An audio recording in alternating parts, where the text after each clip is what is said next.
नमस्कार दोस्तों एवं प्यारे विद्यार्थियों। जैसा कि हम पिछले पार्ट में वास्तविक संख्याओं के बारे में पढ़ रहे थे और हम आगे इसी टॉपिक को आगे शुरू करते हैं, जिसमें आज का हमारा पहला प्रश्न, सरल करके बताइए कि 2√45 प्लस 3√20 बटे 2√5 परिमेय है या अपरिमेय है। अब देखो, ऐसे देखने में तो हमें रूट के अंदर 5 दिखाई देता है, तो हम कह सकते हैं अपरिमेय, परंतु हमें सरल करने पर कुछ रिजल्ट अलग ही हो सकता है। तो देखो, हम इसको सरल करके देखते हैं। तो 2√45, अब 45 का अपन गुणनखंड कराते हैं तो हमें मिलता है 3 × 5 × 3, 3 × 5। इसका मतलब 3 का एक युग्म और 5 और, तो 3 का युग्म हो रहा है। इसका मतलब कि 3 रूट से बाहर और रूट के अंदर राशि रहेगी 5 प्लस 3 है जैसे। अब एक बार फिर इसी प्रकार 20 का गुणनखंड कराने पर हमें मिलता है 2 × 2 × 5। इसमें 2 का युग्म बन रहा है, इसका मतलब 2 रूट से बाहर, तो 2 रूट से बाहर रूट के अंदर राशि है 5 बटे 2√5। देखो, अब इसके अंदर हमें √5 कॉमन दिखाई दे रहा है, तो हमने √5 कॉमन ले लिया। इसके अलावा देखो 2 यहाँ पर भी है, यहाँ पर भी, तो 2 भी कॉमन आ रहा है, तो हमारे 2√5 कॉमन आ रहे हैं। देखो 2√5 कॉमन, तो यहाँ बचा 3 प्लस 2√5 कॉमन, तो यहाँ भी बचा 3 बटे 2√5 बराबर। देखो 2 से 2 कैंसिल करते हुए, √5 से √5 कैंसिल करते हुए, अब 3 + 3 बराबर रिजल्ट आता है 6। तो बताइए कि 6 जो हमारे परिमेय है या अपरिमेय। तो आप सभी को बताइए 6 कौन सी संख्या है, परिमेय संख्या है। तो स्पष्टतः यह संख्या परिमेय संख्या है। इस प्रकार का क्वेश्चन आपको पूछ सकते हैं, तो हमें बड़ी सावधानी से उसको सरल करना है और अंतिम रिजल्ट जो आता है उसका आधार परिमेय बताना है, ये परिमेय या अपरिमेय। एक बार आप इसका स्क्रीनशॉट ले सकते हो।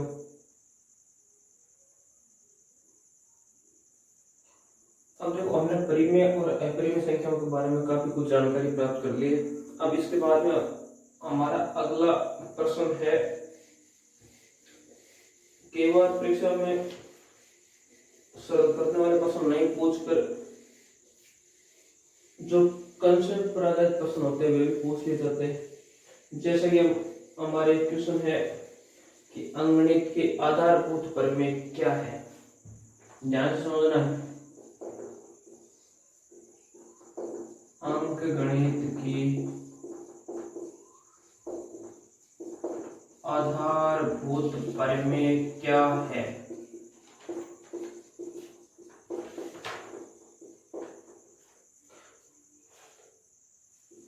अंकगणित के आधारभूत परिमेय वही है जो हम छोटी क्लासों में पढ़ चुके हैं। तो किसी भी भाज्य संख्या को, शब्दों पर गौर करना, किसी भी भाज्य संख्या को उसके अभाज्य गुणनखंड के रूप में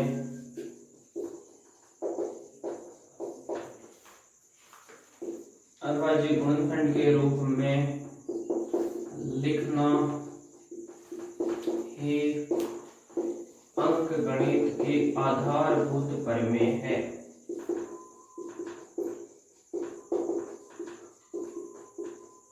अर्थात हम किसी भी भाज्य संख्या को उसके अभाज्य गुणनखंड के रूप में व्यक्त करते हैं तो इसे हम अंकगणित के आधारभूत परिमेय कहते हैं। फॉर एग्जाम्पल, जैसे हमने कोई भाज्य संख्या ले ली 18 और अब हम इसके अभाज्य गुणनखंड करा रहे हैं, तो 2 × 3 × 3, तो 18 को हमने 2 × 3 × 3 के रूप में व्यक्त किया है। तो इस 2 × 3 × 3 के रूप में व्यक्त करना ही हमारे लिए अंकगणित के आधारभूत प्रमेय है। अर्थात किसी भी प्रकार की भाज्य संख्या को उसके अभाज्य गुणनखंड के रूप में व्यक्त करना ही अंकगणित के आधारभूत प्रमेय है। इस प्रकार का क्वेश्चन आपके 1 नंबर का क्वेश्चन पूछा जा सकता है। ध्यान से उत्तर देना। बहुत आसान प्रमेय है, परंतु शब्दों में देखने में बहुत कठिन लगती है। जैसे अंकगणित के आधारभूत प्रमेय क्या है, तो हमारा जवाब सीधा आना चाहिए। अंकगणित के आधारभूत प्रमेय के अनुसार किसी भी भाज्य संख्या को उसके अभाज्य गुणनखंड के रूप में व्यक्त किया जा सकता है। मैं उम्मीद करता हूँ कि आपको अच्छी तरह से समझ में आया होगा। अब देखो, ये साधारण सी जानकारी की अंकगणित के आधारभूत प्रमेय के आधार पर कोई मैंने आपको समझाई। अब देखो, अगला हमारा इस अध्याय से संबंधित एक टॉपिक है, उसको बहुत आसानी से और बहुत ही मार्मिक शब्दों में हमें समझना है। अगला हमारा टॉपिक है यूक्लिड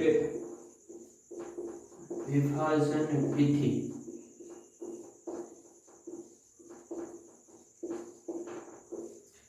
ग्रीक देश या यूनान के गणितज्ञ यूक्लिड ने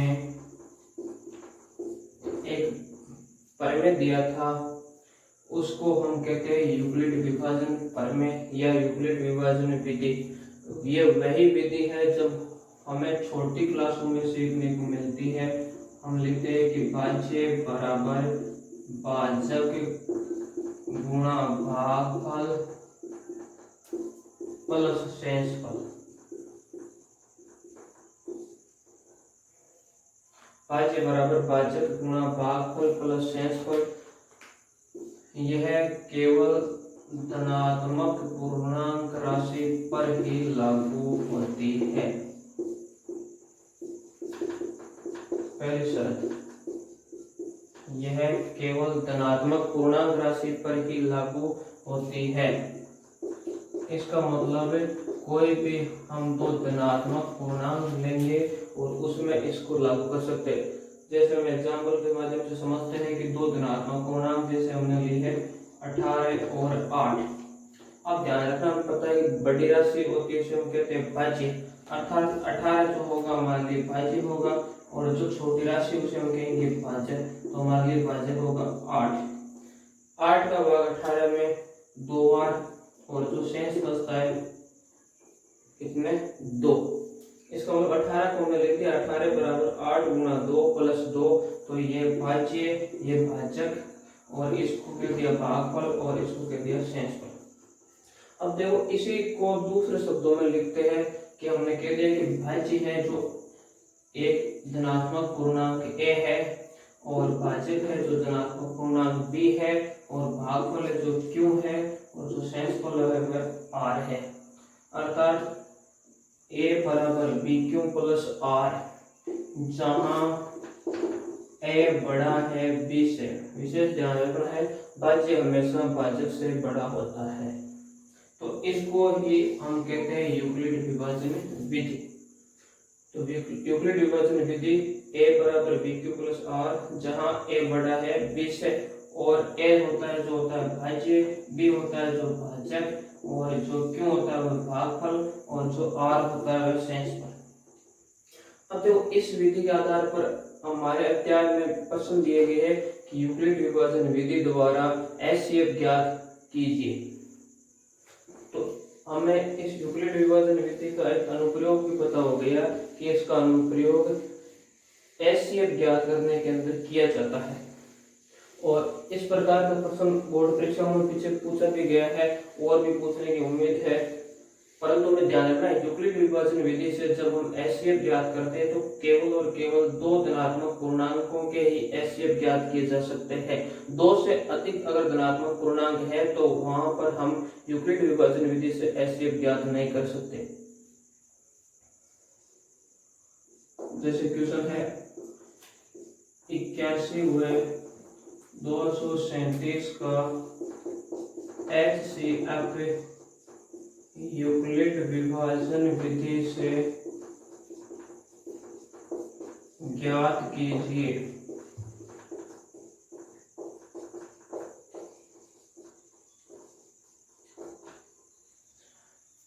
81 व 237 का एचसीएफ यूक्लिड विभाजन विधि से ज्ञात कीजिए। अब देखो यूक्लिड विभाजन विधि में हमें दो चीज ध्यान रखनी, एक तो होता है भाज्य, दूसरा होता है भाजक। और हमने पहले पढ़ लिया कि जो भाज्य होता है वह बड़ी राशि होती है, अर्थात यहाँ पर 237 है वह हमारे हिसाब से क्या है, भाज्य है, और जो भाजक है वो कितना है, 81 है। तो इसका मतलब हम कह सकते हैं कि 237 बड़ा है 81 से। अगर ये राशि बड़ी है इसका मतलब ये क्या है, हमारे लिए भाज्य है। तो भाज्य है तो हम भाज्य को किस प्रकार लिखते हैं, तो देखो इस विधि को बहुत आसानी से समझना है।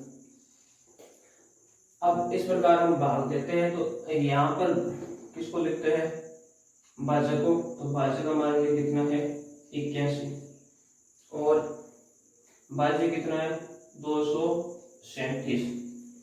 अब हमें इन राशि का इसमें भाग लगाना है, और 81 का भाग हमें पता है 237 में कितनी बार जाता है, जो 3 बार देने से कोई ज्यादा होता है, तो हम भाग देंगे किसी कितनी बार, 2 बार। अगर 2 बार भाग देंगे तो 2 को 81 से गुणा कराएंगे तो 2 × 1 2, 2 × 8 16। अब हमें पता है भाग दे देते तो समय इस राशि में से इस राशि को घटाया जाता है, तो हम घटाएंगे तो 7 में से 2 घटाने पर शेष बचेगा 5, और 13 में से 6 घटाने पर 7, 1 में से 1 घटाने पर 0। अब देखो हमारे लिए संख्या बची 81 और 75। अब हमें यह प्रक्रिया बार बार करनी, और तब तक करनी है कि जब तक हमारा अंतिम शेषफल 0 प्राप्त नहीं हो जाए। अब बार बार करेंगे तो 81 और 75 में से हमारा भाज्य क्या होगा, तो बड़ी राशि होती है वही भाज्य होता है। इसका मतलब भाज्य 81 है तो भाज्य क्या होगा, 75। अगर 75 भाजक है तो हमने यहाँ पर एक और भाग की प्रक्रिया शुरू कर दी, और यहाँ पर लिखते हैं क्या, 81। 75 का भाग 81 में कितनी बार, एक बार, और 81 में से 75 घटाने पर शेष राशि बचती है 6। अब भी हमने कोशिश की है कि हमारा अंतिम शेषफल 0 नहीं है, तो जब तक अंतिम शेषफल 0 नहीं आता है तब तक इस प्रक्रिया को दोहराते रहना है। अब हम देखो 6 का भाग किसके अंदर लगाएंगे, 75 के अंदर, 75 में भाग लगाएंगे। 6 का भाग 7 में एक बार, और 6 कम 6, 7 में से 6 घटाने पर शेष 1, और अगली संख्या 5। 6 का भाग 15 में कितनी बार, 2 बार, तो 2 बार भाग देने में 12, 15 में से 12 घटाने पर 3। अब देखो हमारे लिए और भी अंतिम शेषफल 0 नहीं है, तो इस प्रक्रिया को बार बार दोहराते रहना है। अब 3 का भाग किसमें लगाएंगे, 6 में, और 3 का भाग 6 में कितनी बार जाता है, 2 बार, और 2 बार जाने पर यहाँ 6, और शेषफल क्या बच गया, 0। अब हमारी ये प्रक्रिया पूरी हो गई। हमें क्या करना है, एक बार वापस समझना है कि जो बड़ी राशि है उसको हम कहेंगे भाज्य, जो छोटी राशि है उसे हम कहेंगे भाजक। तो 81 का भाग 237 में 2 बार, और शेष बचते 75। अब जो यहाँ पर शेष राशि बची है उसको हम अगला भाजक मानना है। क्या मानना है, अगला भाजक। तो हमारा भाजक है 75 और भाज्य है 81, और इसका भाग इसमें कितनी बार, एक बार, और शेष बचा 6। तो अब ये 6 जो बचा है वो हमारे लिए क्या हो गया, भाजक, और ये भाजक है तो भाज्य क्या हुआ, 75। तो 6 का भाग 75 में कितनी बार, 12 बार। अब 12 का भाग इसके अंदर, 6 का भाग 75 में 12 बार, और शेष बचा कितना, 3। अब देखो, अब यहाँ पर 3 शेषफल है, ये शेषफल है, इसको हम मानेंगे भाजक, और जो पुराना भाजक है उसकी हम क्या बनाएंगे, भाज्य। 3 का भाग 6 में कितनी बार, 2 बार, और यहाँ पर शेषफल बचा 0। अब अंतिम शेषफल 0 आने के बाद में हमारा एचसीएफ प्राप्त हो जाता है, परंतु हमें बहुत अच्छी तरीके से ध्यान से सुनना है कि जो एचसीएफ होता है वह हमारा अंतिम भाजक होता है। जिस समय हमारा शेषफल 0 आता है उस समय जो भाजक होता है वही हमारा एचसीएफ होता है। तो आप बताइए कि इसके अंदर हमारा भाजक क्या है, अंतिम भाजक क्या है, तो आपको जवाब मिलता है कि अंतिम भाजक क्या है, 3 है। तो बताओ एचसीएफ कितना आ गया इसका, 3। किस किस का एचसीएफ आया है, तो एचसीएफ 237 और 81, इसका एचसीएफ हमें प्राप्त हुआ है 3। उम्मीद करता हूँ दोस्तों आपके समझ में आया होगा। एक बार वापस रिपीट करते हैं, बहुत आसान विधि, अगर एक बार समझ में आ गई तो ध्यान इतना ही रखना है कि हमें भाग लगाना है, बार बार भाग लगाना है, जब तक भाग लगाना है जब तक हमारा अंतिम शेषफल जीरो नहीं आ जाए। और अंतिम शेषफल अगर जीरो आ गया इसका मतलब उस समय जो हमारा अंतिम भाजक है वही हमारे लिए क्या होगा, एचसीएफ होगा। That's clear. अब एक बार आप इसका स्क्रीनशॉट ले सकते हो, और अगर आपको किसी भी प्रकार की समस्या हो तो आप कमेंट करके जरूर बताइए, ताकि अगले वीडियो में हम आपका उसको सॉल्यूशन प्राप्त करा सके। एक बार आप स्क्रीनशॉट ले लीजिए।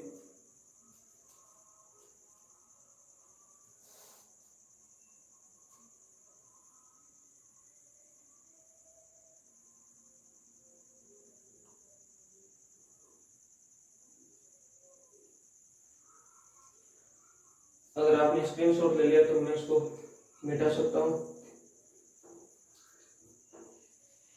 अब देखो अगला क्वेश्चन इसी पर आधारित लेते हैं हम, और ध्यान देना उस क्वेश्चन में इस और उस क्वेश्चन में क्या अंतर होता है।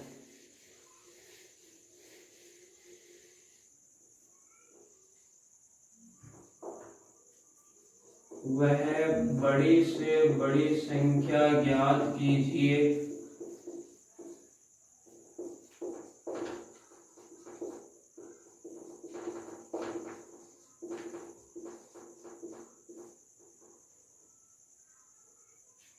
जो 253 हुए, मान लिया कोई राशि 2053। वह बड़ी से बड़ी संख्या ज्ञात कीजिए जो 253 व 2053 को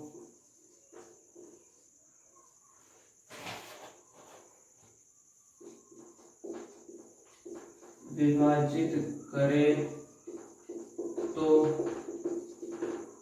प्रत्येक स्थिति में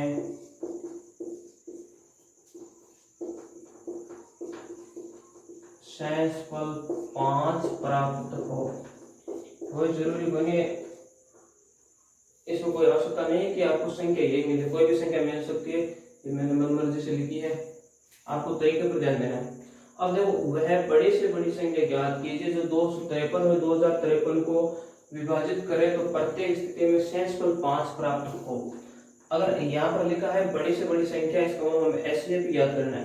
क्या ज्ञात करना है? एचसीएफ। और यहाँ पर लिखा प्रत्येक स्थिति में 5 शेषफल प्राप्त हो, इसका मतलब ये 5 की कुछ इसमें वैल्यू है, और इसको समझना हमें बहुत जरूरी है। अगर 5 शेषफल बताओ हमें प्राप्त करना है तो इस राशि में से, इन दोनों राशि में से 5 क्या करना पड़ेगा, कम करना पड़ेगा। तो हमें पहले इस प्रकार का क्वेश्चन दिया जाता है, तो हमें क्या करना है, 253 में से कितने घटा दिए, 5, तो आपको मिलने राशि कितनी, 248। और 2053 में से 5 घटाने पर आपको राशि प्राप्त होगी कितनी, 2048। अब हमें क्या करना है, इन दोनों का एचसीएफ ज्ञात करना है। और किस विधि से ज्ञात करेंगे, अभी तक हमने सीखी कौन सी विधि, यूक्लिड विभाजन विधि। अगर यूक्लिड विभाजन विधि से इसका हम एचसीएफ ज्ञात करेंगे तो हमें पता चलेगा कि वह बड़ी से बड़ी कौन सी संख्या है जो इन दोनों में से भाग देने पर उसमें प्रत्येक में 5 शेष प्राप्त होता है। तो हम इसको यूक्लिड विभाजन विधि से एचसीएफ ज्ञात करेंगे।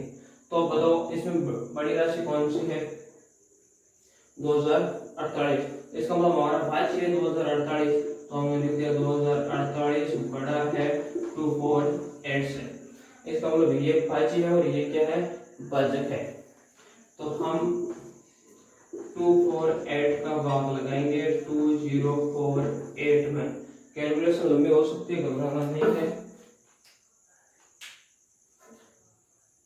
टेक्निकल टीम ध्यान दे कि आवाज की क्लैरिटी किस प्रकार की आ रही है। हाँ देखो दोस्तों, 248 का भाग इसमें कितनी बार जाएगा, 9 बार। और 9 को इससे मल्टीप्लाई करते हैं तो 9 × 8 72, 2 8 से 7, 9 चौक 36 और 7 37 43 8 से 4, 9 2 18 और 4 22। बताओ ये स्थिति संभव है, ऐसी स्थिति संभव नहीं है। इसका मतलब भाग 9 बार नहीं जाकर कितनी बार जाएगा, 8 बार जाएगा। तो इसे आप अगर प्रैक्टिस करेंगे तो आपको पता लगेगा। अब देखो इसका हम 8 और भाग देते हैं, तो 8 गुणा 8 64 का 4 हासिल 6 32 और 38 हासिल 3 16 और 3 19। और इनमें से इनको घटाएंगे, 8 में से 4 घटाने पर 4, 14 में से 8 घटाने पर 6 और 9 में से 2 घटाने पर 0 और 1 में से घटाने पर 0। लास्ट में 0 0 लिखने की कोई आवश्यकता नहीं। अब देखो हमारे लिए ये 64 क्या है, अभी सेंसफुल है, और अब ये सेंसफुल है, तो बताओ हमारी प्रक्रिया आगे चलेगी या यही रुकेगी? आगे चलेगी। क्यों? क्योंकि हमारा टारगेट ये है कि हमें अंतिम सेंसफुल 0 प्राप्त करना। अगर अंतिम सेंसफुल 0 प्राप्त करना है तो हम 64 के अंदर के 64 का भाग इसके अंदर लगाएंगे 2 4 8 में, और 64 का भाग इसमें कितनी बार? 3 बार। 3 को इससे मल्टीप्लाई कराते हुए 3 × 4 12 हासिल 1 और 3 × 6 18 18 1 19 और 8 में से 2 घटाने पर 6 और 14 में से 9 घटाने पर शेष बचते हैं 5 और 1 में से घटाने पर 0। अब तो और शेष पर मिला 56, तो इसका मतलब ये प्रक्रिया में और आगे चलानी पड़ेगी। अब 56 के अंदर किसका भाग लगाएंगे? 64, और ये भाग कितनी बार? 1 बार, और यहाँ पर 56। अब शेष राशि बचती है कितनी? 8। अब देखो और भी हमारा सेंसफुल 0 प्राप्त नहीं हुआ, तो ये प्रक्रिया में आगे और बढ़ानी है, तो अब 8 के अंदर 56 के अंदर 8 का भाग देते हुए 8 का भाग 56 के अंदर कितनी बार? 7 बार, और शेष राशि कितनी? 0। अब मैं आपको उत्तर पूछ रहा हूँ, हमारा एचसीएफ क्या है यहाँ पर? तो एचसीएफ के लिए हमें क्लियर कट दिमाग में रखनी है, जो अंतिम भाजक है, जो सेंसफुल 0 प्राप्त करते समय अंतिम भाजक है, वही हमारा एचसीएफ होता है। अंतिम भाजक बताइए क्या इसमें? सर अंतिम भाजक तो 8 दिखाई दे रहा है, तो घबराने की कोई आवश्यकता नहीं। हमारा अंतिम भाजक 8 है, तो एचसीएफ भी कितना हो गया? 8। और किसका एचसीएफ 8 प्राप्त हुआ है हमें? 253 और 2053 का एचसीएफ कितना है? 8 है। तो अब देखो यह 8 बड़ी से बड़ी ऐसी संख्या है जिसका इन दोनों राशि में भाग लगाएंगे तो प्रत्येक स्थिति में शेषफल क्या प्राप्त होगा? 5। अगर इस टाइप का क्वेश्चन हो, प्रत्येक स्थिति में बड़ी से बड़ी संख्या ज्ञात कीजिए और प्रत्येक स्थिति में शेषफल ज्ञात करना है, तो हमें जो राशि दी गई है उस राशि को उन संख्याओं में से पहले घटाना है और उसके बाद में हमें एचसीएफ ज्ञात करना है, और जो हमारा एचसीएफ आएगा वही उस क्वेश्चन का आंसर होगा। उम्मीद करता हूँ ये क्वेश्चन आपको अच्छा लगा होगा। अब एक बार आप फिर इसका स्क्रीनशॉट ले सकते हो।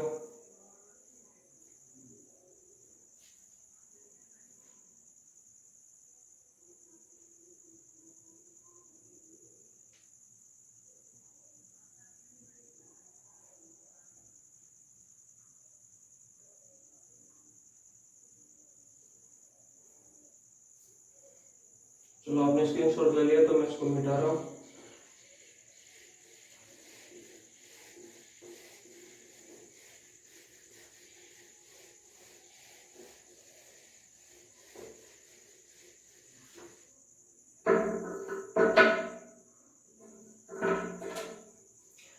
देखिए अगला क्वेश्चन।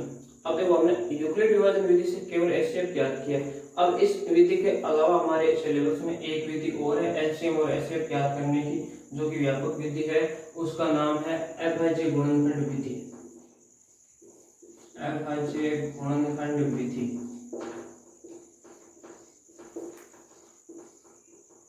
बहुत ही सरल विधि है, और इस विधि के द्वारा हम किसी भी प्रकार की संख्या है उसको एचसीएफ और एलसीएफ ज्ञात कर सकते हैं।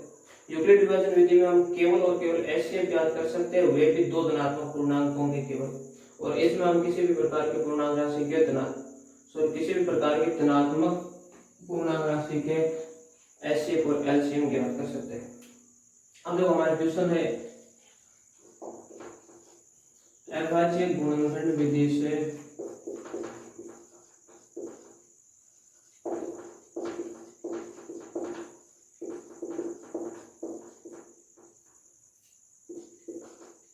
(144, 180 व 192) के LCM व HCF ज्ञात कीजिए। LCM और HCF दोनों साथ ज्ञात करना है।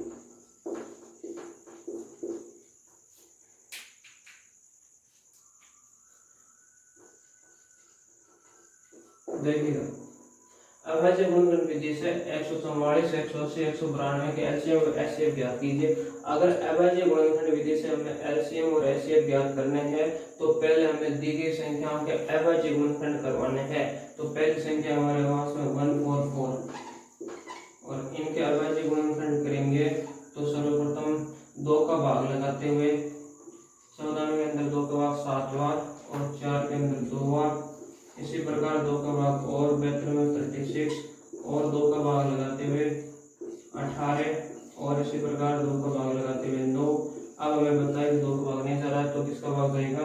3 का भाग कितनी बार? 3 बार और 3 का कितनी बार? 1 बार। बहुत आसान प्रक्रिया है। इस प्रकार की प्रक्रिया में छोटी कक्षाओं में पढ़ी है। अब देखो 180 का अभाज्य गुणनखंड करते हुए 2 का भाग 180 में 90 और 2 का भाग लगाते हुए 45। अब हमें पता है कि 2 का भाग नहीं जाएगा तो 5 और 4 9 योग 9 है तो किसका भाग? 3 का भाग कितनी बार? 15 बार और 3 का भाग और कितनी बार? 15 में 5 बार और 5 का भाग 1 बार। इसी प्रकार 192 इनके एचसीएफ ज्ञात करेंगे तो पहले 2 का भाग 9 बार और अब शेष 1 12 के अंदर 6 बार और 2 का भाग 48 और 2 का भाग देते हुए 24 और 2 का भाग लगाते 12 और 2 का भाग देते हुए 6 और 2 का भाग 3 और 3 का भाग 1। ये हमारा पहला काम। अगर अभाज्य गुणनखंड विधि से एलसीएम और एचसीएफ ज्ञात करने हैं तो सर्वप्रथम हमें उनके अभाज्य गुणनखंड करवाने होंगे, जो काम हमने कर दिया। अगला काम हमारा ये रहेगा कि हमें अगर पहले एलसीएम ज्ञात करते हैं या एचसीएफ, कोई भी कर सकते हो, जो आपकी मर्जी है। तरीका ध्यान रखना है, एक बार आपके समझ में आ गया तो जिंदगी भर आपके दिमाग से नहीं निकल सकता। बहुत ही आसान तरीके से आपको बताया जा रहा है। अगर हमें एचसीएफ ज्ञात करना है तो पहले देखना है इसके अंदर 2, इसके अंदर 2, इसके अंदर 2 2 3 3। इसको हम घातांक रूप में अगर डिवाइड कर लेंगे तो हमारे लिए बहुत आसानी रहेगी। तो देखना, पहले हम घातांक के रूप में लिखते हैं 144 को। किस प्रकार से लिख सकते हैं? 144 में 2 की घात 1 2 3 4 इंटू 3 की पावर 2।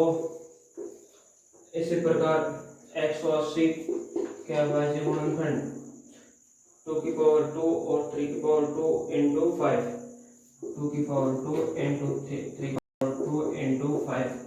आगे 192 2 की पावर 1 2 3 4 5 6, 2 की पावर 6 इंटू 3।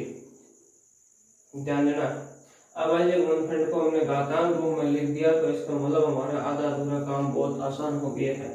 अब एचसीएफ ज्ञात करेंगे तो एचसीएफ में हमें ध्यान रखना है, जिस भी राशि का एचसीएफ ज्ञात किया जाता है तो पहले हमें यह देखना है कि वह राशि सभी में होनी चाहिए। तो देख लीजिए, 2 इसमें भी है, इसमें भी है, इसमें भी है। इतना देखने से हमारा काम नहीं बनता है। हमें यह भी ध्यान रखना है कि 2 की पावर कम कौन से में है। तो 2 की पावर इसमें 4, इसमें 2, इसमें 6। तो एचसीएफ के अंदर हमें पहले तीनों में कॉमन राशि का चयन करते हुए उसके बाद में जो कम पावर है उसे लेना है। तो हमने ले लिया 2 की पावर 2, कोई दिक्कत नहीं। अब देखते हैं 3 इसमें भी है, इसमें भी है, इसमें भी है। अब 3 की पावर की बात करते हैं तो पावर एचसीएफ में हमें कम से कम लेनी है। तो यहाँ पर 2, यहाँ पर 2 और यहाँ पर 1। तो हम 3 की पावर कितनी देंगे? 1। अब इनके अलावा राशि है 5 जो इस एक में है, इन बाकी दोनों में नहीं है, तो हम 5 को एचसीएफ में काउंट नहीं करेंगे। तो अब देखो, इसको हम सॉल्व करते हैं तो 2 की पावर 2 होती है 4, 4 इंटू 3 12। तो हमारा एचसीएफ प्राप्त हो गया 12।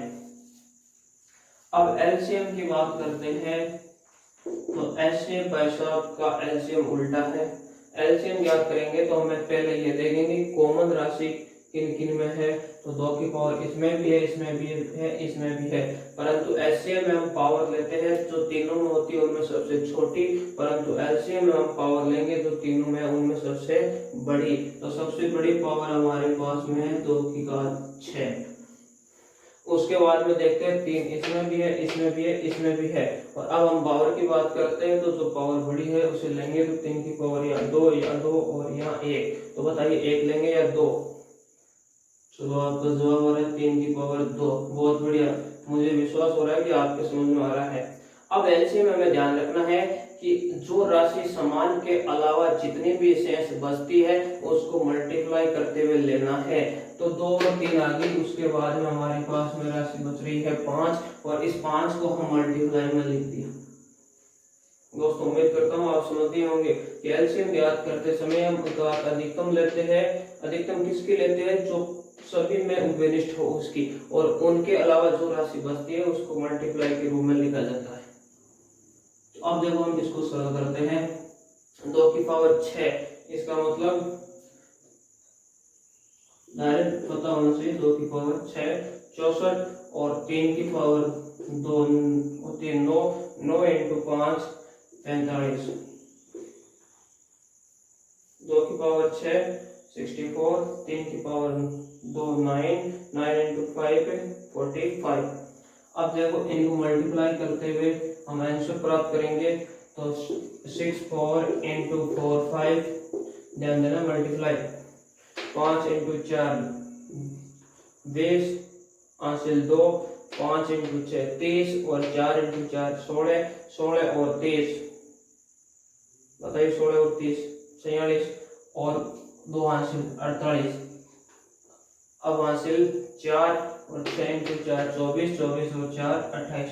उम्मीद करता हूँ दोस्तों ये गुणा आपकी समझ में नहीं आएगा अभी, और अगर इस गुणे को समझना है तो हम अगले जो प्रश्नावली वैदिक गणित पढ़ेंगे उस समय इसका अध्ययन करेंगे। तो हम इसका मल्टीप्लाई हमें प्राप्त हो गया 2880। तो इस क्वेश्चन के एचसीएफ है 12 और एलसीएम है 2880। अगर समझ में आ गया तो मैं इसका स्क्रीनशॉट लेने के लिए आपको समय दे रहा हूँ। आप इसका सावधानी से स्क्रीनशॉट ले लीजिए, और जो भी आपकी समस्या है उसे कमेंट बॉक्स में जरूर बताइए ताकि हमें पता चले और हम अगले वीडियो में इसका सुधार कर सकें।